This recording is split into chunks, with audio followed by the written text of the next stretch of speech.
Hello everybody. So much of what I do on this channel is cover hypergrowth stocks. And this is a spreadsheet that I show every Friday on most stocks in my coverage universe. And so I look at my coverage universe and I try to find which stock is overvalued and which stock is undervalued relative to each other. These are all companies that I generally believe in or that I have believed in the past. For example, if I have a green cross, that means it's a company that I'm following and that I'm considering buying. I'm positive on these companies. If I had a red cross, that means it's a company that I used to own, but I just sold for different reasons that I explain on the channel. All of these stocks I cover on the channel, I have individual deep dives for each of these companies. And one more thing that I want to say about the spreadsheet is that this is not a total return spreadsheet. Like, what matters for total return is, what do we think revenue is going to be in 2030? The present value of those long-term revenues is what matters to establish long-term return.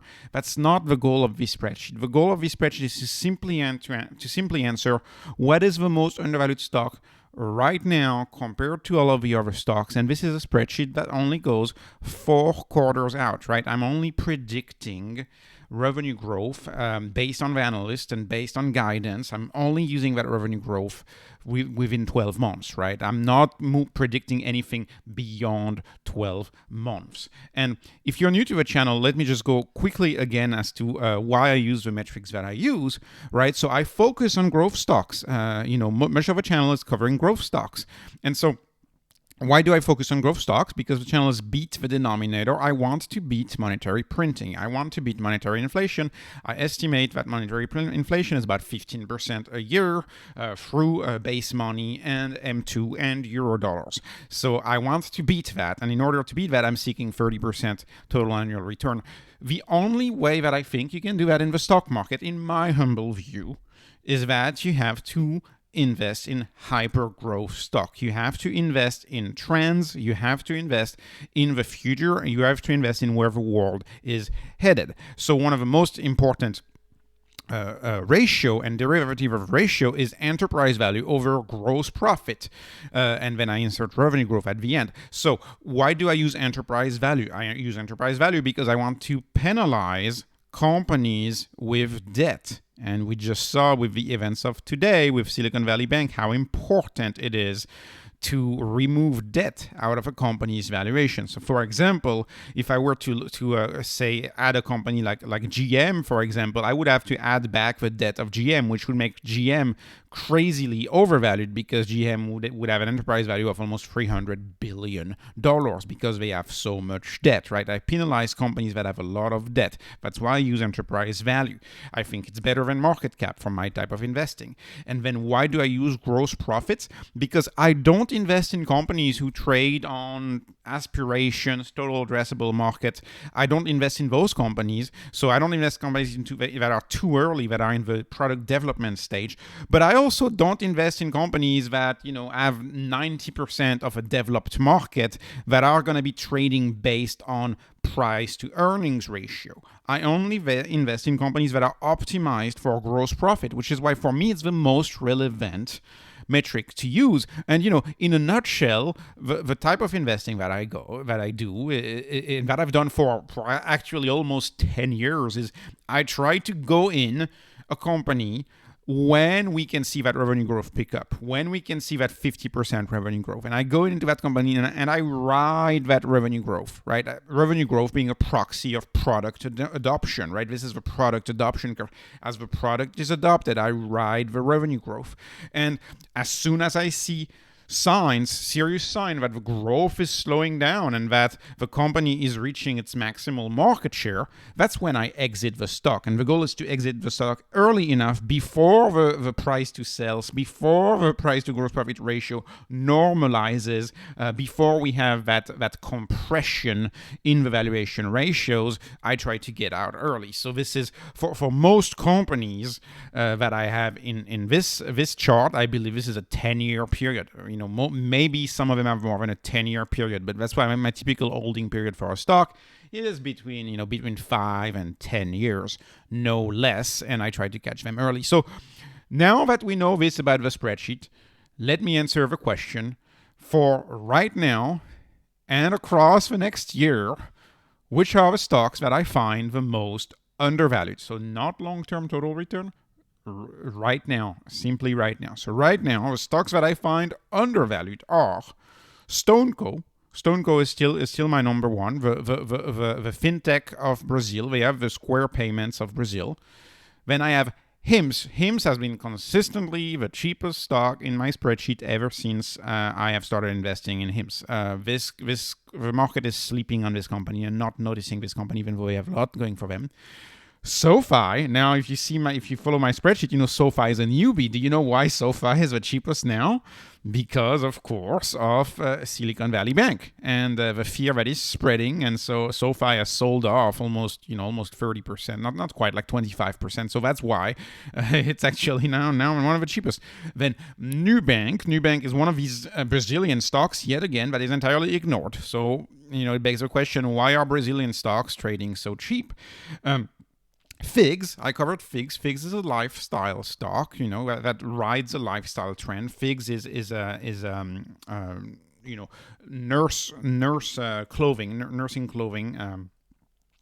And then I have C Limited. And C Limited is an e-commerce company in Indonesia. They do e-commerce and they do fintech. And they're kind of a special situation where they have a declining video game. These are my top 6 cheapest stock in the spreadsheet right now. And you can see they have an enterprise over trailing 12 month gross profit over revenue growth ratio of close to 0.1 for most of them, except for StoneCo, which is like below a 0.1. And by the way, my enterprise to gross profit to revenue growth, that's my modification of the famous PEG ratio, right? If you follow Peter Lynch, he was famous for dividing by the percentage point in the revenue growth during price to earnings to revenue growth.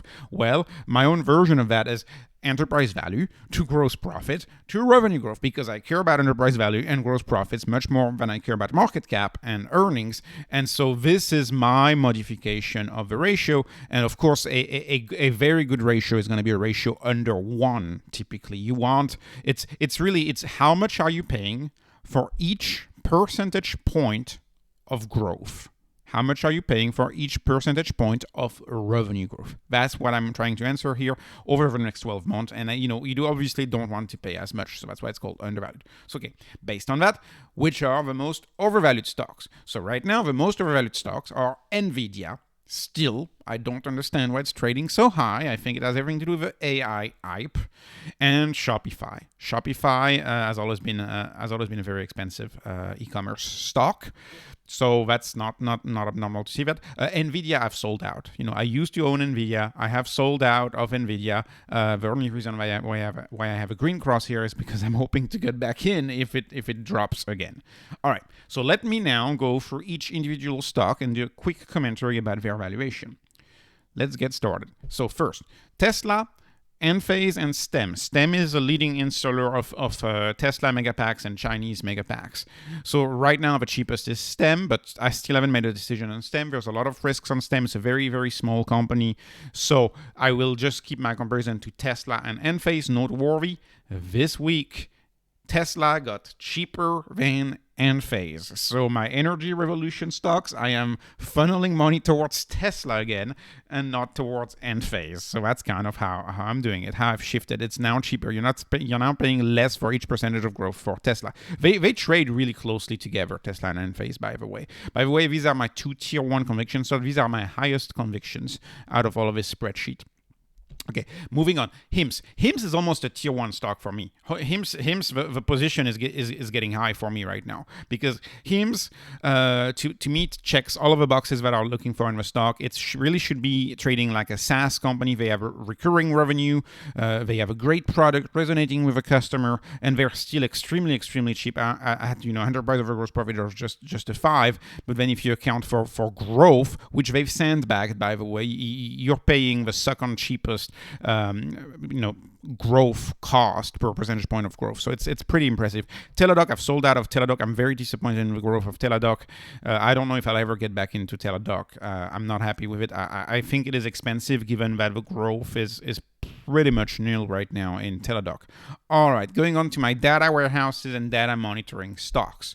So right now, to me, the most interesting stock in there is still Datadog. I still like Datadog. I think they have an interesting positioning in the monitoring space.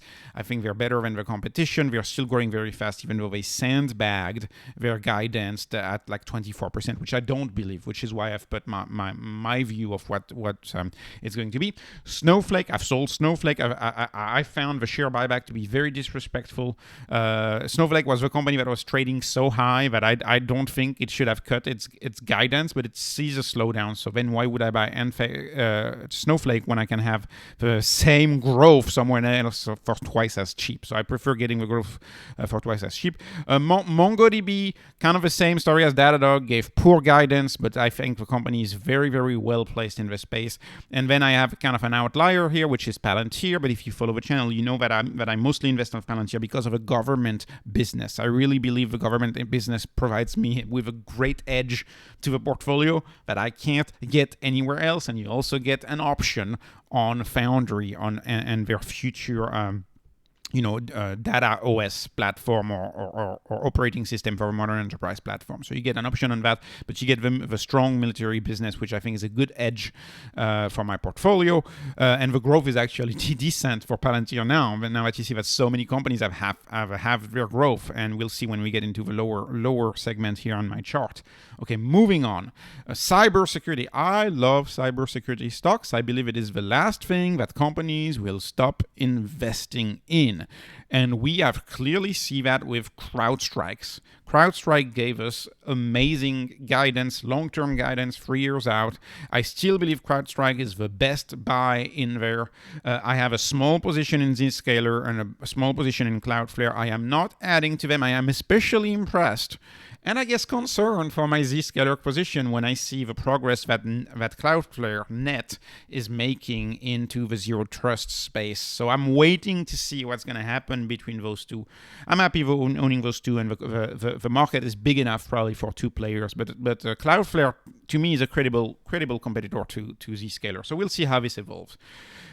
That was the cybersecurity megatrend. Moving on to the e-commerce megatrend. So in my e-commerce megatrend, Shopify, I've been trimming a little bit Shopify. But Shopify is quite expensive, and I'm still trimming it.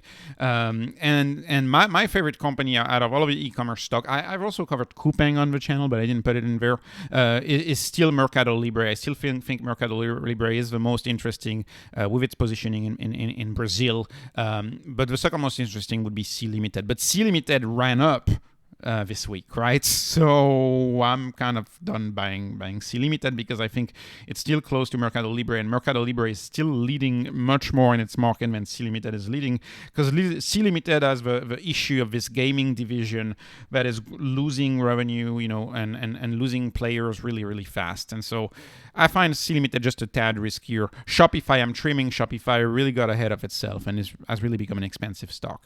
All right, moving on to my payments companies. My favorite payment company is StoneCo, another Brazilian stock. I do not understand why the quote-unquote Square of Brazil is so cheap. StoneCo is about 70-ish% a Square payment terminal and about 30% kind of a QuickBooks of Brazil for small business. And they're trading so cheap. They had a problem with their collateral, and the stock dropped like 90%, and then it fell off everyone's radar. Now they fixed the issue with the collateral.